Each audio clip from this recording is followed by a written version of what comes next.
Cody Rhodes will take centre stage at WrestleMania 39, where he will challenge and quite possibly conquer Roman Reigns and become undisputed champion. En route to WrestleMania, Cody has lamented on his odyssey through the oddest of seas, that is sports entertainment, and we're going to take a deeper dive into just how rocky those waves have been and how they have led the American nightmare to the shores of wrestling immortality. When Cody Garrett Runnels first charted his life's course, it was as a collegiate wrestler, but his time spent working as a referee in Dusty Rhodes' Dirters Turnbuckle Championship Wrestling, it galvanized his true passion for pro wrestling. The nightmare was merely a daydream when he first stepped into the ropes and attempted a lockup. This was at the age of 12, when he was being taught the rigors of the ring from his dad, as well as established stars like Al Snow and Ricky Morton, and Randy Orton at this point as well. WWE have a tendency of shaking the wrestling family tree from time to time and embrace second and third generation talent. Cody's aptitude for the graps and the blood of a son of a plumber pumping through his veins saw him signed to WWE's developmental territory, Ohio Valley Wrestling, in 2006. He quickly struck gold, becoming the Southern Tag Team Champ with soon-to-be Perfect 10 Sean Spears, and he swashbuckled Paul Burchill for the OVW title as well. He'd also wrest the TV belt away from his former tag partner Sean Spears when they went their separate ways, completing a trifecta of title triumphs in OVW. By mid-2007, Cody had turned enough heads for a run out on Raw. The first thing that Cody ever did on WWE television was shake hands with Hacksaw Jim Duggan. Ah, wholesome. Then watch as his dad Dusty Rhodes gets slapped by Randy Orton. The following week, Cody would return the favour to Randy. He'd also come to his dad's aid during Dusty's Texas Bull Rope match against RKO at the Great American Bash. This would lead to our boy's main roster debut against Randy Orton in a losing effort a few weeks later.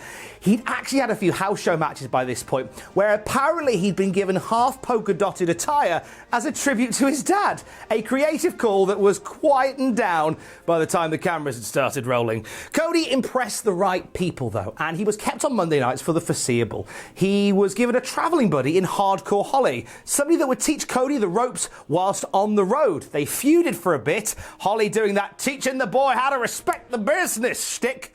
Robert Holly was very fond of that. And they became tag champions soon after that as well. Now, the rest of the year was pretty much spent with Holly and Cody fighting Caden Murdoch and sometimes the Highlanders, if they fancied zhuzhing things up a bit. Tag division was a bit rubbish then.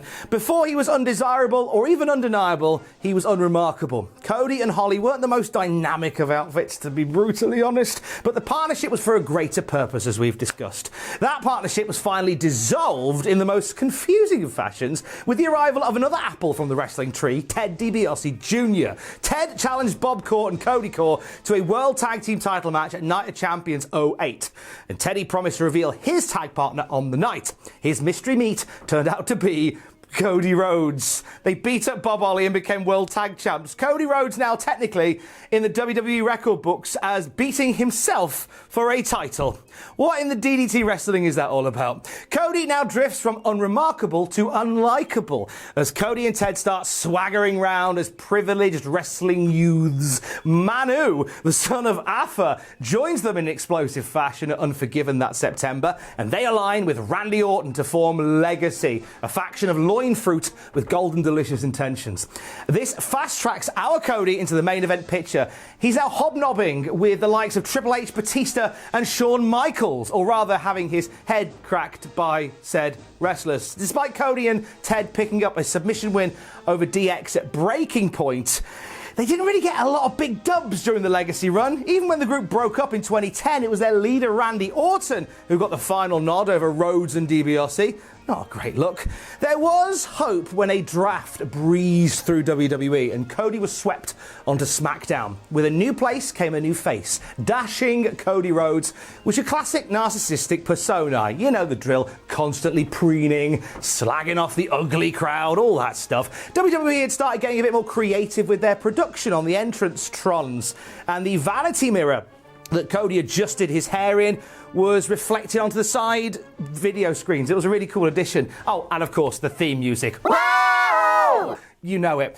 Tell you what wasn't smoke and mirrors, right? His friendship with fellow Wayward Soul Drew McIntyre. The two became tag champions briefly around this time. However, that partnership fell away after losing the belts. But the most impactful break of Cody's year wasn't his double act with Iron Drew. No. It was his nose. Shattered by a rogue Rey Mysterio knee in 2011, Cody was forced to the sidelines. Whilst he was there, he ordered 10 custom-molded clear face masks. And along with Michael Hayes and the creative team, Cody went from unlikable to undashing. The monster birthed from arrogance, mentally twisted mutation. There was nothing wrong with his face. That was the joke. It saw Cody start to notch up victories and even led to his first run as Intercontinental Champion. We have Cody to thank, by the way, for taking it old school, bringing back the white leather classic IC strap for a spell. So thank you, Cody.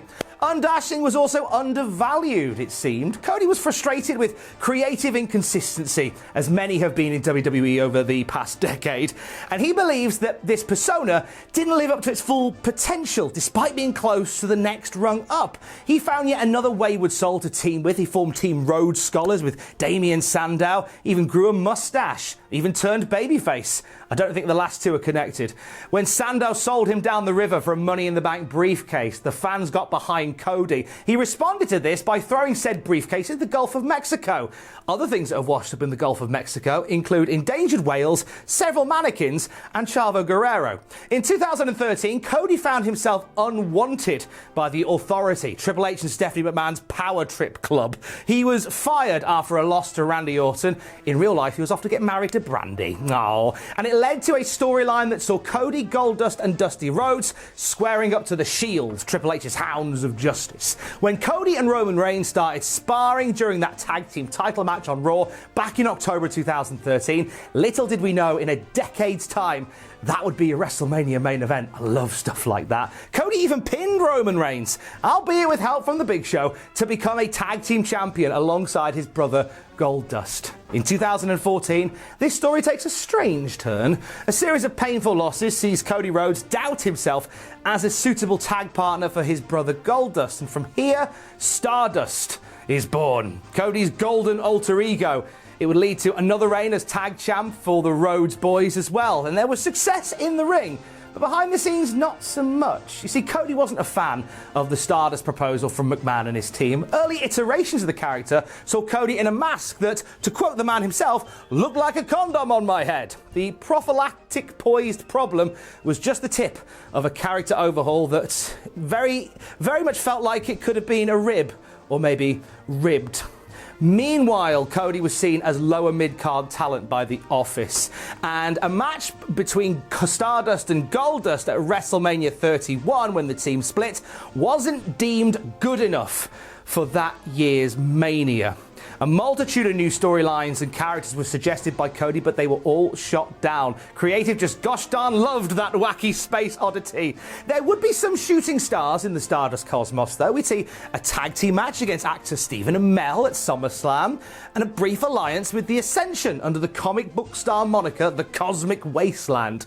But one can only make chicken salad out of chicken you-know-what before the taste gets sour.